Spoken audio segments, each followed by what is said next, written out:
What up, y'all? It's your boy Kato. And Charlie Lowe. You Trilogy. You Trilogy. Charlie, you know this it's episode number 8, man. Number 8. We still doing it. We still doing it. Our listeners is listening. You know what I'm saying? I see the subscribers is going up. Yeah, you know? subscribers going up and everything. I don't know what we gotta get the people, to stop personally hitting us, you know what I'm saying, and make them comments, you know? Yeah, we need more comments, you know what I'm saying, so we can comment back, so we can have some interaction with y'all. Because y'all hit me on the phone and we talk, and sometimes I'm not trying to talk about that right then.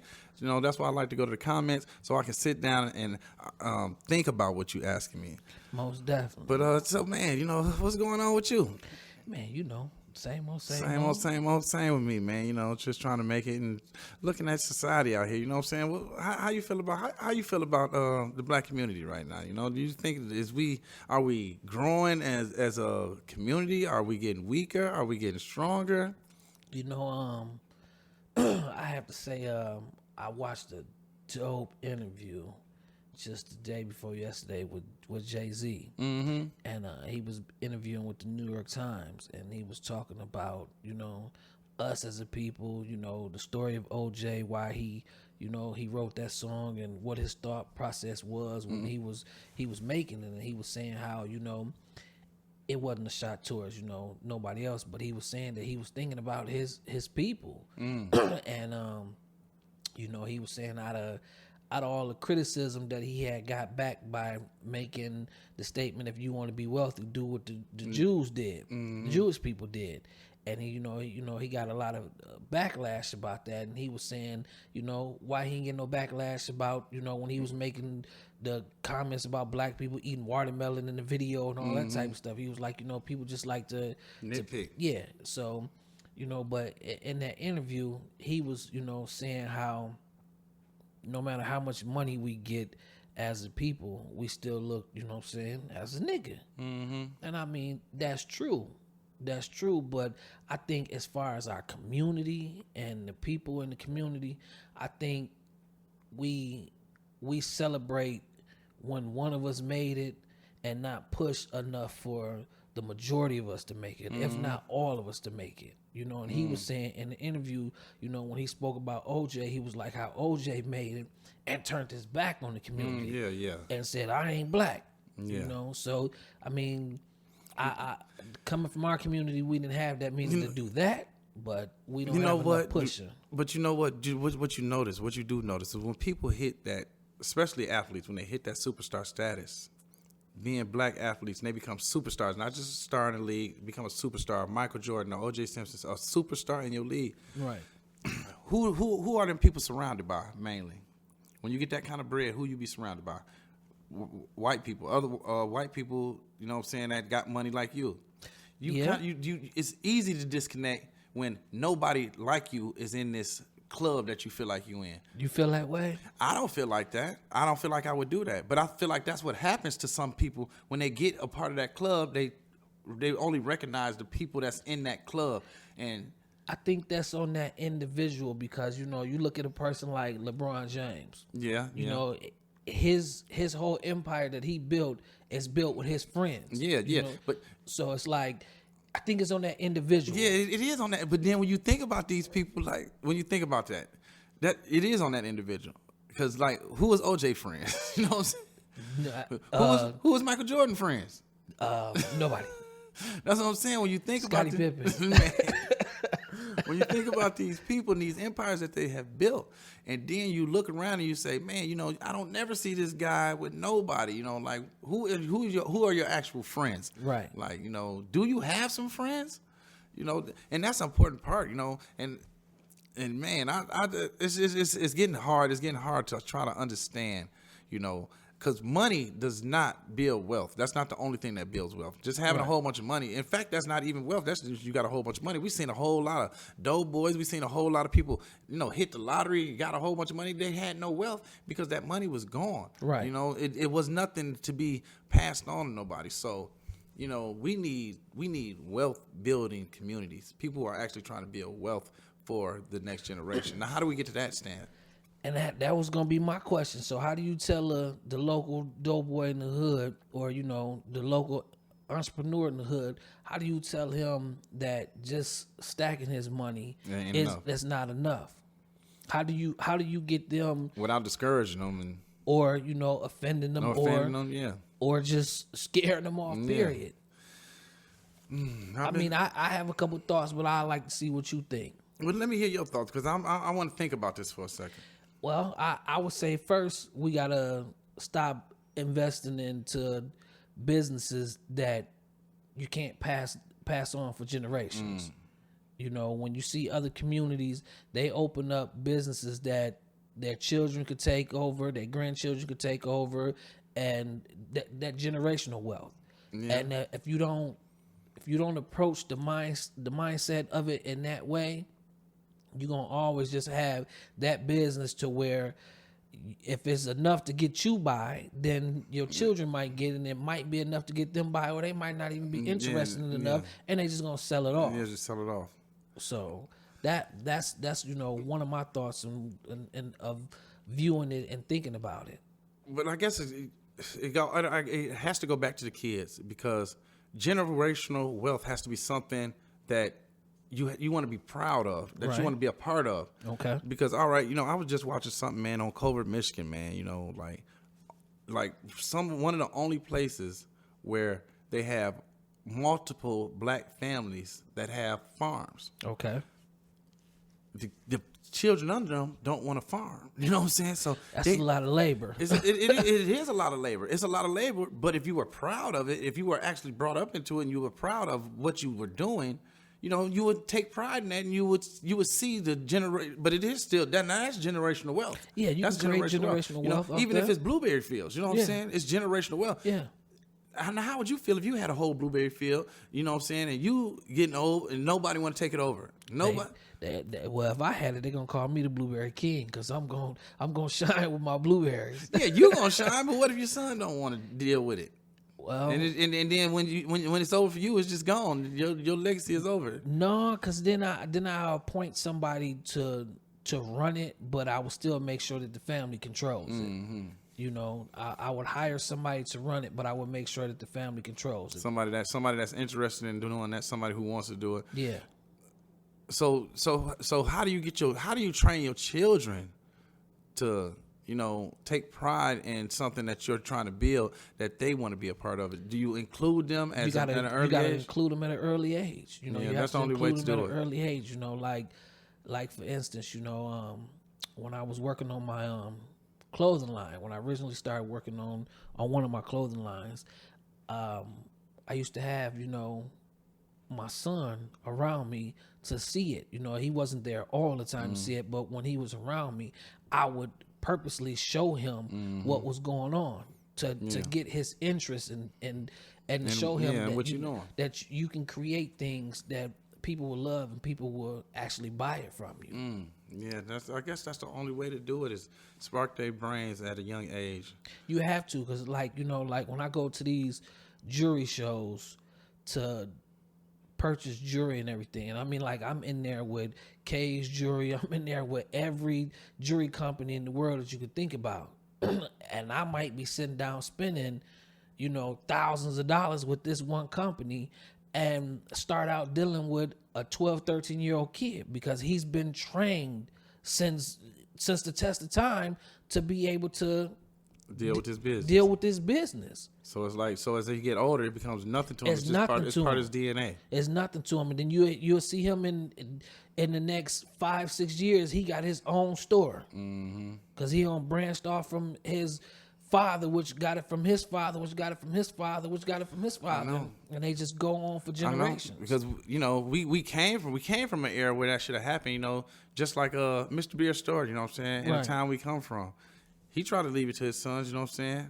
Right. They lost it, and that's because he knew what it meant to have generational wealth. I know he was trying to start something. And but your kids got to be a part of it, and it's I don't know, I don't want my kids to be passionate about everything I'm passionate about, but I want them to be passionate about something, and I would like to spark their interest in what I'm doing, Right. But like you say, you got to start young.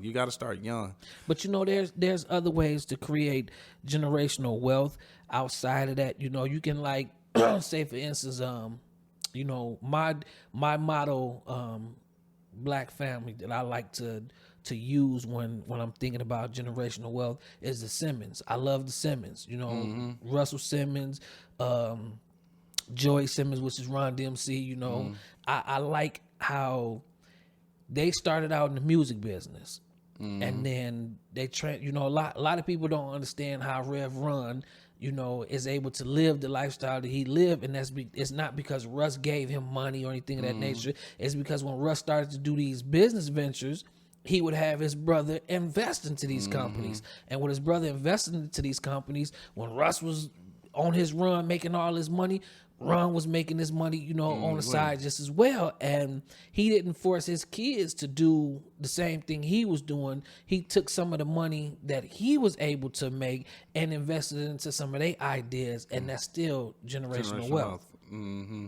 You know, as long as you could take a seed and grow a bundle, you know what I'm saying, of whatever it is you're growing, I mean, that's all. It's part of the generational wealth. It's wealth being spread down through the generation, right? And that's where we have to get to. And I don't know many people. That have experienced generational wealth. You know what I'm saying? I don't even if somebody pass and leave you anything. I don't know many people that this happened to inside my community. So we got to build this up so that people understand that we can have more if we work together more. Right. You know what I'm saying? That's where we got to get it to. We can have more if we work together more. We cannot just keep on going I, me. But then that goes off into a conversation that we had one time off of the microphone, where as a community of black people, it's a lot of hatred. It's a lot of crab in the barrel. It's a lot of, you know, underlying hatred, when a lot of people don't even know that they have they have hatred, or that they actually just being straight up haters. You know what I'm saying? I mean, that's just, it's a given. You know, like, to me, it's like, if I knew you was doing something and I liked it, or I want to applaud you of it, but not tell you to your face, Shali, good job. You know, congratulations on what you're doing. Keep doing what you're doing. But if I just sit back and not say anything, or if I just tell other people around me, man, don't even pay Shali no attention. Why would I do that? Yeah, you know, why would I do that? That's the form of hating. You know what I'm saying? Even like you say, even not saying nothing, just sitting back, watching me grind and watching me trying to shine, or if I'm shining, whatever, and just not saying nothing is it's a form of hating, because you don't want, especially if we cool. Yeah, especially we homeboys, or we cool, or we family, or whatever. You know what I'm saying? You not congratulating me or patting me on my back, and I'm not saying I need a pat on the back everywhere I go. Right. But the people that's closest to you patting you on your back inspires you to say, all right, I must be doing the right thing, because the people around me are, you know, they congratulating me, they applauding me. You know what I'm saying? So I got to keep going. I'm going harder now, because I got people who, you know, I'm not saying necessarily dependent on me, but they are, how would you put it? I guess they are, but see, that goes back to that first thing you said. If you sit back and watch me shine and you happy for me, if that's enough for you, it's not enough. You know what I'm saying? Yeah, I mean, I don't know, Shali. I mean, that goes to, like, what you just said, you know, not needing a pat on the back, but me and you talk about it, you know, off the show and everything, how people hit us, you know, and from all different places. It's crazy how, you know, people all over the United States is actually, you know, reaching out to us and telling us how, you know, they listening to us, how they enjoying the show and everything. And, you know, the conversation that we had where I told you, like, man, we was just only 5 or 6 episodes in, and a individual reached out to me, you know, and was like, man, about working with the youth and everything. And, you know, that was a big thing to me. You know, like, man, you know, like, for this person to say they working with the youth and they really dig in our show and really would like us, you know what I'm saying, to participate with them working with the youth and everything, that was really big to me. Yeah, that person had to reach out and say, you know, would y'all be willing to do anything like that? That was really big. So, I mean, this is what we need. These are the type of things we need to start doing as a community and as a people. We need to really start doing everything that we can to build each other up, to uplift each other up, you know. Now, would the purpose be to self-sustain, to sustain ourselves, that we can sustain ourselves as a community with no outside interference? Because we just seen what happen every time a black community comes together and say, all right, well, we finna be self-sufficient, we finna take care of ourselves. We've seen what happened in every instance in that. I don't think that we have to be to where it's just... So we're not segregating ourselves. No, we don't have to segregate ourselves, but we have to think about ourselves first. We have to think about ourselves first. You know, we can't go outside and spend our money. Do you think segregation could work in any kind of way?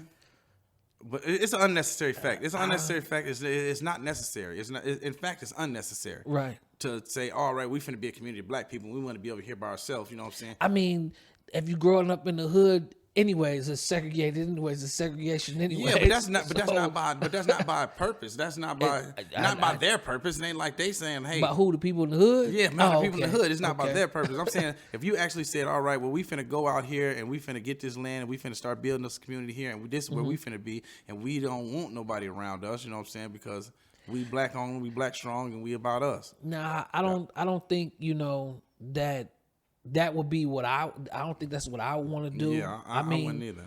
I could live around, you know what I'm saying, just black people. I mean, I could live around just white people. I mean, that wouldn't bother me either. But I live around predominantly white people, you know what I'm saying, now. So I mean, it's like that's not a big deal. Yeah, that's not a problem. I mean, I grew up living around predominantly black people, so how I live is how I choose to live and how I make where I'm at, you know, suitable for me. But in the same sense, though, we still have to come together and do business with each other and show each other how to do business. That's the hard part, because there's too many ideologies inside of the same bucket. Like if my religious beliefs stop me from doing business with you, you know what I'm saying, which you shouldn't have no bearings on that. I don't know how. But it does. If I'm a black Muslim and you're a black Christian, some black Christians and some black Muslims are not going to do business just for that fact. You know what I'm saying? I mean, that could be true, but I wouldn't get why, because I don't know no religion that say you're supposed to you hate the next or you can't deal with the next. I mean, yeah. Now that if you went by the book, it would never tell you that. Okay. But these are the ideologies that people have came up with, that people have indoctrinated in each other's heads, that, you know, you have to be with your own kind. You know what I'm saying? You have to, like, if you don't believe in Jesus the way I don't believe in Jesus, then, you know, we ain't on the same level. You know what I'm saying? So. Okay. But you know that's why we got so many different what's they called, like if you Baptist and you know, all those things that, you know, inside of the same exact church reading out the same exact book, and all of us Christians, but we got different denominations of. Now what is all that about? Like, I mean, you know, if we go off into that topic, where it's gonna go to? Yeah, I know where it's gonna go, but all that has to be rectified for anything to happen. We can't keep on isolating ourselves within inside of our own community, because that's what ends up happening. Like, if I'm gonna be a Muslim over here, you gonna be a Christian over here, and in fact, you gonna be a Presbyterian or whatever, and I'm gonna be a Baptist. But why I'm gonna say that it can work, and then why I'm gonna say that how it does work, because any hood in America, you got Muslim businesses in there. You're dealing with the Arabics, you know, majority of them is either Muslims, or you're dealing with the Indians, majority of them is Muslims, and I see all type of black people going in there doing business and shopping with them. You go to these Chinese shops where you going to buy this hair and everything. And they Buddhist, they Buddhist and Hindu. I mean, so. Yeah, that's cool. They can do that, but they can't do that with the brother down the street. But you can. I'm not saying they physically can't. I'm saying they should. They don't. Yeah, they should. They should. You can and you should. You know, I was watching the girl Jess Hilarious, and I love her. She's a funny girl. You know what I'm saying? Cute. Not for sure who she is. You don't know Jess Hilarious? All right, you know, she's a girl from Baltimore. You know, coming up in the comedy scene. You know what I'm saying? But she was saying, you know, she was making a joke about it, like how she don't patronize black restaurants because, you know, they always running out of shit. They don't open on time and all this and that. You know what I'm saying? And it is a stereotype. Sometimes it's true, sometimes it's not. I have been to some black businesses that run their business, and what time it's open, everything they're supposed to have, they have. And I know plenty of them that they good at what they do. Okay. But I also know some that don't do it at all. Like, man, they supposed to be open up at 9, they don't open up to 11. You know what I'm saying? They closing early. Oh, man, we ain't got no more chicken, man, but y'all a chicken place. So is that a black business, or is that a business being ran by niggas? There's always a difference in the two.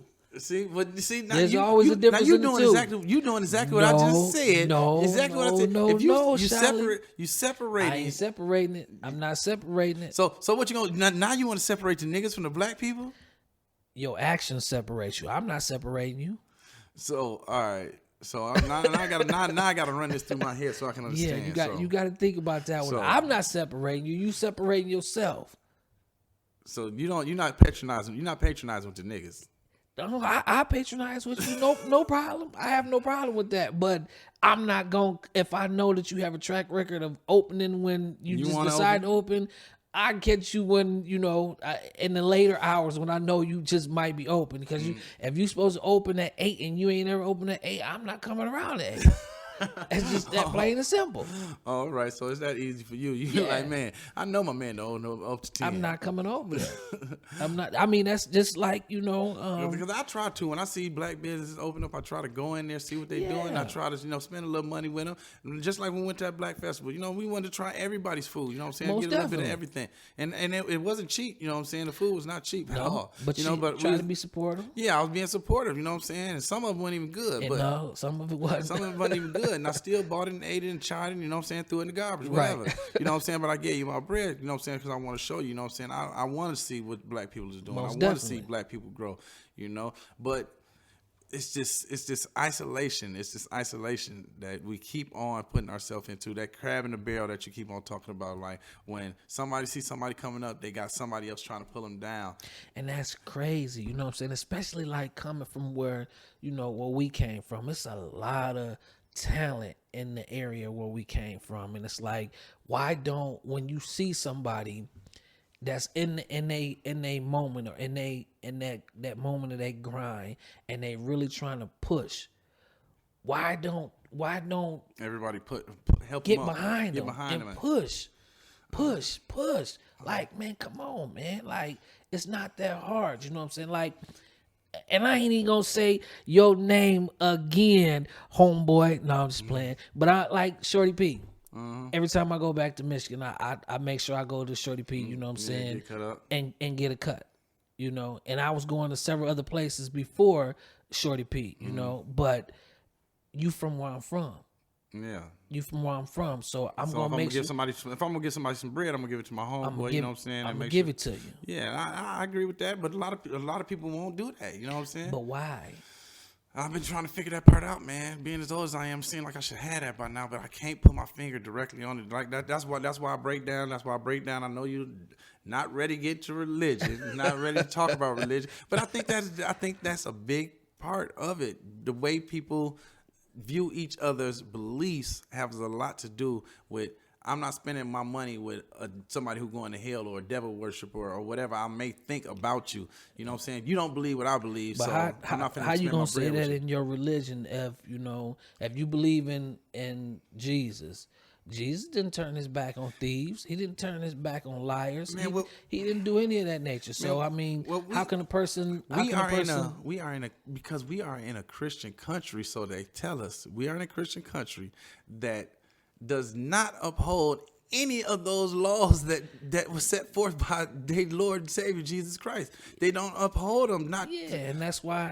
And in my mind, those that sitting here, you can play in front of me, but when that time comes, all that singing and dancing that you was doing in front of me and praising and acting like you was this and you was acting like that, you got a date. Yeah, but you got a date that you got to deal with. But that's their own personal problem. That's it. So, but they got to be held accountable though. Why they on this planet? I can't wait till you die and then held you. You see, he went to hell, right? I don't even know where he went, so that ain't doing me no good. I need to see this now. I need to see people being held accountable for their actions now. Why won't you shop with your black brothers? Why won't you shop with your black sisters? Why don't you take your black sisters to go get their hair done by other black sisters? You know what I'm saying? What's going on? What's happening? I don't understand the shot. If I had the answer for it, I'd have changed. Well, that's what we got this show for, man, to try to find the answers. Like I said, we don't have all the answers. That's why we, talk about it, converse about it, and try to get to the bottom of it. Because I still don't understand why we don't. As many black girls get their nails done, why are there not more black girls doing nails? I just cannot understand. And then one girl go tell me, because we just like to get our nails done. Like, I almost broke my heart that you was that came out your mouth. That's what you're gonna tell me. I mean, she didn't have a real answer for you. That's what just sounded good at the moment. Yeah, it sounded good, but it sounded horrible when I heard it. I said, because you just like to get your nails done. So if you like getting your nails done, then why you don't, go to a sister and get your nails done? I don't know. I don't get it. I don't get it. I mean that goes with everything though, man. Like, I try my hardest, and I mean it's not me being racist, anything of that nature, you know what I'm saying? But I love my people. I love my people, so I'm gonna always try. So you're saying you're not racist? That's what you're basically saying at first. Yeah, no, I'm not racist. I'm not racist, but I love my people enough to where I'm going to go spend my money with my peoples if I can. First and foremost, and that's always been a hard thing. Being pro-black automatically to a white person makes it seem like you racist against them. But how? But they patronize and with their people, and I mean, it's not a bother to me. I know. I mean, they go out and buy Tommy Hilfiger versus going out to buy Sean John. Or or Rockaware, or see, that's another thing. That's another thing inside of our community. Inside of our community, like black clothing only has a period of time. You know what I'm saying? And I think that's more so because of the type of designs that's being made. I think a lot of black clothing designers are trends for that moment, for that trend. Because you see how big Karl Kani was, wham, like humongous. You know what I'm saying? But I just was at a store the other day, and they got a Karl Kani clothes back in the store. Yeah, but is it ever gonna be as big as it once was? Is it gonna be?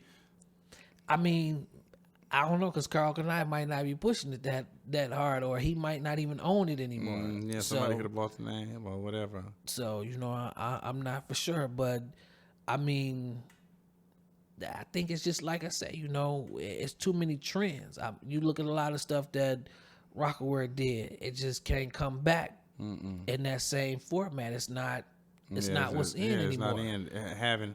Having a jersey on.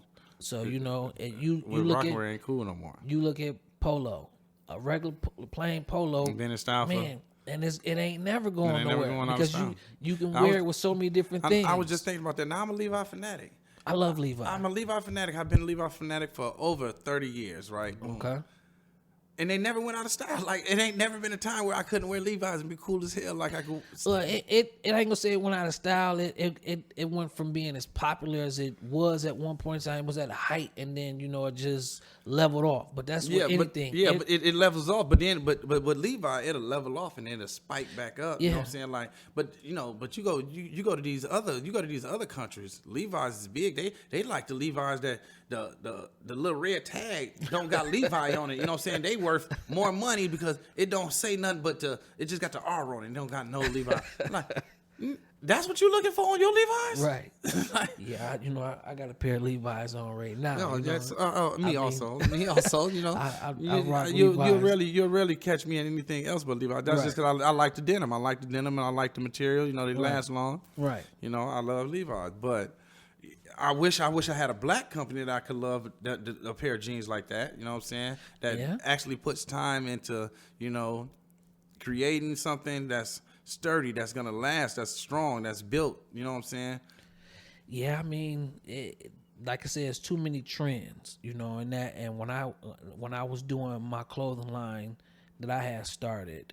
And I have to say myself, that's why I fell back from it, because I was in the trendy moment. I was following the trend, and I woke up and checked myself and was like, whoa, I like that, but that's not what I want to do. I know, because even if you get some money from it and then your trend fall off, you're like, damn, now where you at? You know, and that's why You gonna follow the next trend too? That's why the new line that I'm doing, it's taking longer, and that's because I'm actually I'm really building it, to be something that lasts forever, and these are things, that I'm working towards to want to do, so I can create that generational wealth, like the jewelry. I can pass that the jewelry on to my children, and they can do it forever. The clothing line that I'm trying to do, it's to pass it on to my children forever, even with the podcast thing that we doing, it's like, we never told the people or anything, but it's just not just the podcast. We actually trying to build a network. Yeah, we're trying to build a network out here.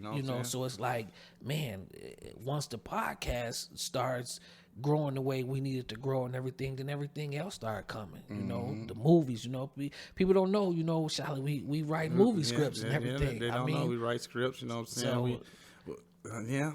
And we still working on something now. So that's what I'm saying. Like, I mean, those are all type of things that you could take a movie production company, that you can start writing movies and get your kids involved or get your family involved, to where it's like, okay, where's your job just to go out, like Ice Cube, what I'm saying? People think a lot of the movies that Cube produced, that he's the writer of all the movies. He's not. Cube go out and buy scripts. Will Smith buy scripts, so it's like, you can go out and do this, but Will Smith has his own production company. Him and Jay-Z partnered up and have a production company. The movie Annie that they did with the black version, that was Jay-Z and Will Smith and them. They partnered up and did that. So it's like, come on, we can get together as a people and take that risk. Without risk, there's no reward. But that's hard. That's easier said than done for somebody who don't have that much money. You know what I'm saying? Yeah, but for those that, but see, a lot of it don't take a lot of money. It take more effort than it is money. Right. If you can stand out on a block and grind a pack all day, you can stand over here and grab and grind T-shirts and grind socks. Man, you can get that money, man. I mean, it's so much. Even when I was pushing the pack back in the day, I was doing CDs, DVDs, clothes, shoes, everything, because I love that money. I not love the money. I love to make money. I love to make money. So therefore, I mean, you can do it, man. It can be done. I've seen several people, that's out there doing it. You know what I'm saying? Like JD. You know what I'm saying? My man Twink. I don't think it's nothing my man ain't pushed before. If they tell him that he can get some money pumping toothpicks, my man gonna have them toothpicks going, and I love him for that. Yeah, he's a get up and go getter.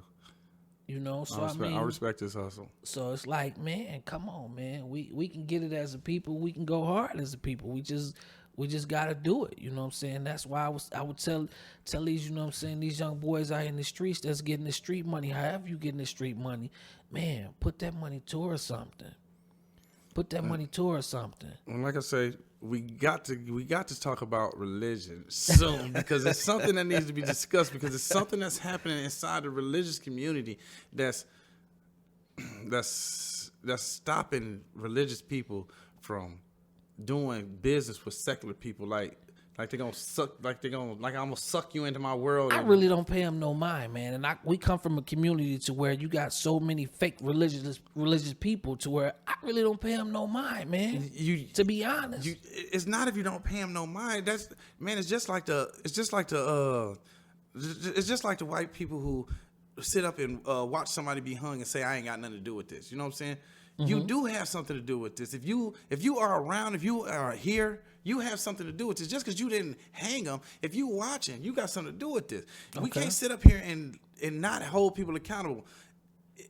What you are doing is dividing our community, you have to be held accountable for that, and we need to understand why and why you feel like that's okay. Well, coming from where we came from, it's gonna be about 80+% of the people in the community need to be held accountable. Yeah, that's exactly what I'm talking about. That's exactly what we come from, a community full of churchgoers, full of them, and all of them. Is that what you call them? I'm saying they go to church. That's all I'm saying. That's why I call them church girls. I didn't call them nothing else but people who go to church. Okay. They go to church. They go to church, and they go to separate churches, and they kind of like rival with each other about religion. Okay. You know, so I'm trying to understand how that does not make sense to me. Like, if we all out here praising God, you know, that's all it's about to me. You know, that's all it would be about is to God. I wouldn't care what God you was praising. Is you happy that you're alive and God gave you? That's all I need to hear, brother. I don't need to hear nothing else. Right. You know what I'm saying? I don't need to know your background or your God or how he became God or none of that. You know what I'm saying? It becomes too much. And then once it becomes too much, people turn their back on it. Yeah, I agree. But, you know, I mean, the devil's in the church for one. But secondly, I mean, when you say church is rivaling, everything rival. Pepsi and Coke beef. All right, you know? but that's to make profit. That's to make profit. And what is the churches doing? They're not supposed to be about profit. Okay. They are non-profit. And I ain't saying that about all churches. They are non-profit if you run the collection plate a whole bunch of times in the church, the building don't look any different. If only thing looking different is the pastor and the pastor family, something ain't right. I don't know, man. I went to a church out here, man. When I first came to Vegas, I went to a church out here, and man, as soon as I walked in there, man, the pastor looked like a pimp, man. You know what I'm saying? Golded out, you know what I'm saying? That reminded me of my mama's pastor. Had a curl, you know what I'm saying, down his back, you know what I'm saying? His wife, the first lady, you know what I'm saying? She gold out like, man, I thought she was Trinidad James when I came in there. She was gold out. Everything. I'm like, man, she even had gold teeth, you know, a couple gold teeth in her mouth. I said, man. And it's crazy because religion say, the Old Testament says a woman is not supposed to be jeweled up, earringed up like that. So I mean, yeah, well, you know, but if you're a Christian, you don't go by the Old Testament. You know what I'm saying? We ain't with that old shit, man. We don't play around with that old shit. We want that new shit. You know what I'm saying? The remix. We want the remix, baby. We don't listen to the whole shit. I heard the old shit. I ain't with it. You know what I'm saying? That's how they go. You see, all that to me is just too. It's just too much, man. Like. We gonna read out this book, man. But we ain't go the first part of it. We ain't with that. Yeah, that you know, and the average Christian person to say, well, we can't live by those standards, you know, and that's why the remix came, and you know, it was written for us to be able to live, you know what I'm saying, like this after, you know, Jesus died for our sins and everything. Okay, that's fine. I don't know, man. See, but someone has to prove that. If I was a religious person, man, if I was a very religious person, man, and I wanted to say I'm part of this religion, I would have to study the background, everything about it. That how it came to be would be the most important parts to me. You know what I'm saying? Like I say, when I was a GD, and I guess that's what I was about to say. I guess I'm always gonna be a GD for the rest of my life. You know what I'm saying? Because I was blessed into this thing. But I wanted to know the background of it. I just didn't become a GD because it was cool. I wanted to know, you know what I'm saying, about Larry Hoover and why he started this gang and how he even got into a position to start this nation. You know what I'm saying? And it wasn't about what they turned it into, but that's what they turned it into, you know what I'm saying? And it wasn't like he turned it into that because he was already in prison when it turned into what, you know, when the street gang became what it was, you know what I'm saying, where it was a violent street gang. Before then, they was a community watching out for their community, just like the Black Panthers. They was getting money from the government. Stopping police violence inside of their community, you know what I'm saying? That's what they was about, you know what I'm saying? I used to go to Chicago when I was little, and I used to see them marching up and down the street, you know what I'm saying, like a unified army, you know what I'm saying, of black brothers, you know what I'm saying?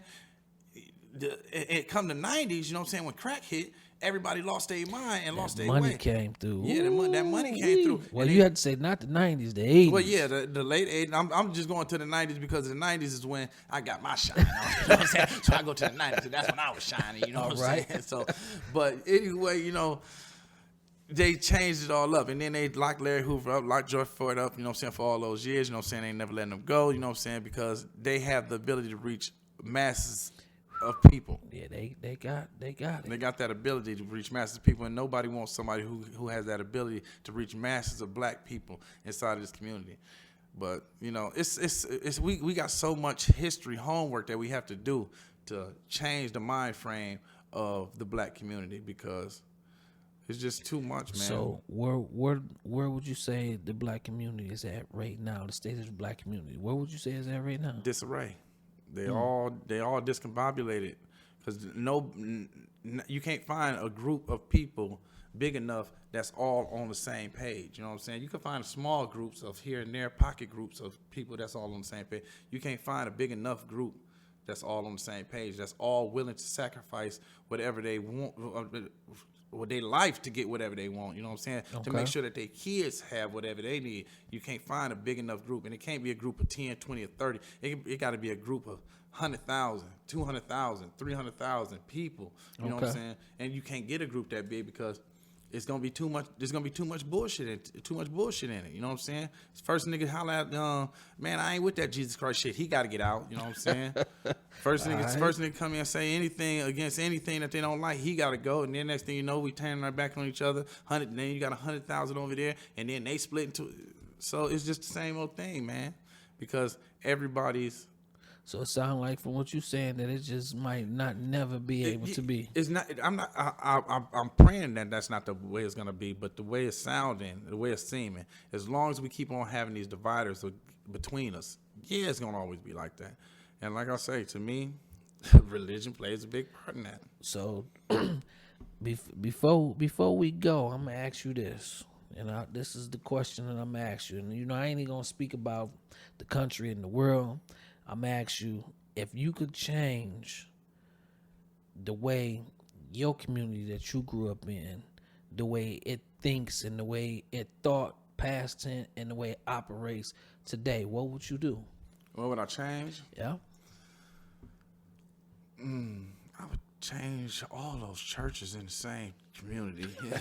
If we're going to have a church, everybody got to go to the same church. The same church? Everybody got to go to the same church. We're not about to have 19 churches and there's only 20 people in town. But what if the pastor, each pastor they deliver their word differently? And that's what people go to different churches for. Right. But so you saying all the pastors should be in one church? Yeah, y'all going to have to take turns. Man, how long is church going to be? It's going to be all week because this is our life now. You know what I'm saying? Wow. This is going to be our life. It's going to be all week. It's going to be every day. You know what I'm saying? You're going to be able to go up to the church. It's going to be a pastor. Anytime you need that, you need to hear a word, it can be a Wednesday. It don't got to be Sunday. You know what I'm saying? So you mainly sounding like that's kind of sounding Catholic to me, to where the priest he's in the church, 24/7. You come in and talk to him all the time. But we ain't gonna have just one, because then if it's just one or two of them, and then that's when shit gets freaky. You know what I'm saying? Be like, man, ain't nobody in here but me and these little boys, man.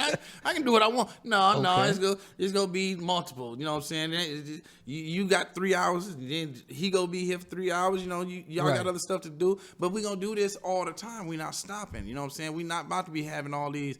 Oh man, I'm about to go ahead and give me a mega church, man, by myself, man. I want my own parishioners to come, man, and I don't want them going to your church. So I'm gonna basically say whatever I need to say to get the churchgoers to go to my church only. Okay, I mean, I understand that, but what would you do as far as business wise? As far as business, as far as not just the businesses that's in the community, like young entrepreneurs. The entrepreneurs, ain't got to be young entrepreneurs, because I mean, I really don't see a lot of support. I mean, I see somewhat, and I see people only supporting if I like this person, then I'm supporting. If I really don't know them, I really ain't supporting. I mean, just when is it gonna be just that's hot, that's a great idea, man, push it.